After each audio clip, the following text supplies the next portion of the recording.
السلام علیکم ورحمت الله وبرکاته. دا اوس په مفید الطالبین کې یو بل قصه او واقعه ذکر کیږي. واقعه دا ده چې یو سړی د کسرا د فارس چې کوم بادشاه هغه دروازې لراغله، په دروازه کې څه وخت پورې ودرېد او بادشاه دې سړي ته توجه ورنه کړه. نو بیا د یو خط ولیکه سلور کرښې ولیکلې او دا دربان لور کړ چې زما دا خط د بادشاه ته ورسوه.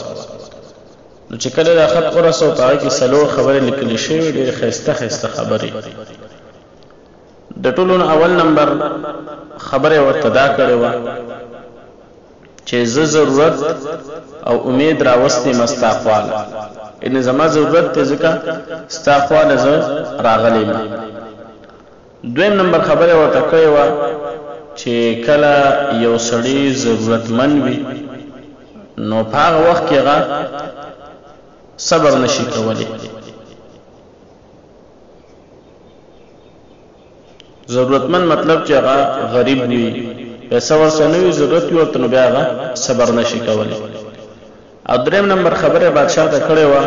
چې که چېرته تا زه بغیر د پیسو نه واپس ولېږلم، زما حاجات دې پوره نه کړل، نو کېدای شي چې دشمن په تا پسې وخاندي. او څلورم خبره ورته دا کړې وه چې یا خو ما ته آو وکړه، داسې آو چې هغه مثمر وي، لکه فایده ورکوونکي، داسې خوږ آو راته وکړه. او یا که راته نه کینو په هغې کې م راته داسې نه وکړه چې لکه زه خفه نه شم. نو دی بادشاه د هر یوې کرښې په بدله کې دله بیا 1000 دینارونه ورکړه. قیل ان بعض الحکماء ویل کېږي چې بېشکه د عقلمندو نه یو عقلمند لازم باب کسرا، د فارس چې کوم بادشاه هغه ته به کسرا وي، د هغه په دروازه باندې ودرېد فی حاجت، د یو حاجت دپاره څه ضرورت و. او دلته لیکي چې دهرا څه وخت، ډېر وخت د دروازه ونیسله او دروازه کې ولاړ. نو فلم یلتفت الیه، نو هیڅ کله د ده طرف ته د بادشاه ونه کتل.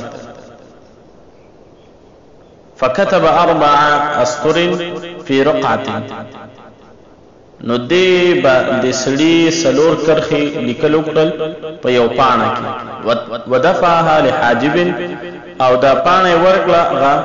دربان ته، کوم چې د بادشاه هغه دربانو چې څه خبره به وه د بادشاه له به یې وړله، نو هغه انسان ته دا خط ورکړو. نو اوس دلته صاحب کتاب پر یو واقعه پر حکایه کې لیکلي چې سلور خبرې ورته وکړې او دا ډېرې ناشنا خبرې. اول نمبر فکان السطر الاول، اوله کرښه کې لیکلي الضرورة والامل اقدمانی، ضرورت او امید چې ستا خواله راوستی، یعنې زه چې ستا خواله راغلی یم نو زما ستا نه څه نه څه امید هم دی، او دې سره سره زما ضرورت هم دی ځکه ستا خواله راغلی یم. والثاني دویمه خبره ورته وکړه چې العدیم لا یکون معه صبر، عدیم دا مفلس ته ویل کېږي، غریب ته، او ضرورتمند ته هم ویل کېږي، خو راجح خبره دا ده چې دا مفلس او غریب ته ویل کېږي. نو غریب سړي سره صبر نه وي، نه هغه صبر نشي کولی د څه نه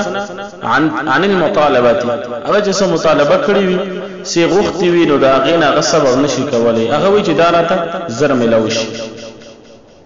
او دریم نمبر خبره والثالث، دریم خبره ورته کړې وه الانصراف بغیر شیء شماتة الاعداء، چې واپس کول یا واپس کېدل ستا د دربار نه بغیر د هیڅ څیز نه، چې ما ته څه میلاو نه شي، زه تش لاس خالي لاس واپس لاړ شم، نو دا د دشمنانو د خوشحالېدو یو سبب دی. یعنې دشمنان به خوشحاله شي چې یاره په دې سړي کې خو څه خیر نشته، ځکه دا غریب کس ول راغی سوال ته وکړ او دوله حاجات پوره نه کړل. نو دا خبره ورته وکړه. څلورمه خبره ورته وکړه والرابع اما نعم مثمرة، یا خراته نعم او کداس او چې هغه فایدهمند، چې هغه میوه ورکوونکي، یعنې خوږ او راته وکړه. او مقصد یې په دې کې دا چې دا مخکې زما کومې خبرې نو دا ومنه، او سو منه زموږ پیسو ته ضرورت، مال ته می ضرورت، و اما لا مریحه او یارات الله دا سلاره توګه چې هغه کې سکون وي یعنی کدی وخت را له حاجت نشي پورا کول سبل وخت را پورا کا یا نقد نشي را کول او دې فزیره له بل سراک دا سي نرا توګه چې هغه کې سکون وي نه ماده ضرر او نه رس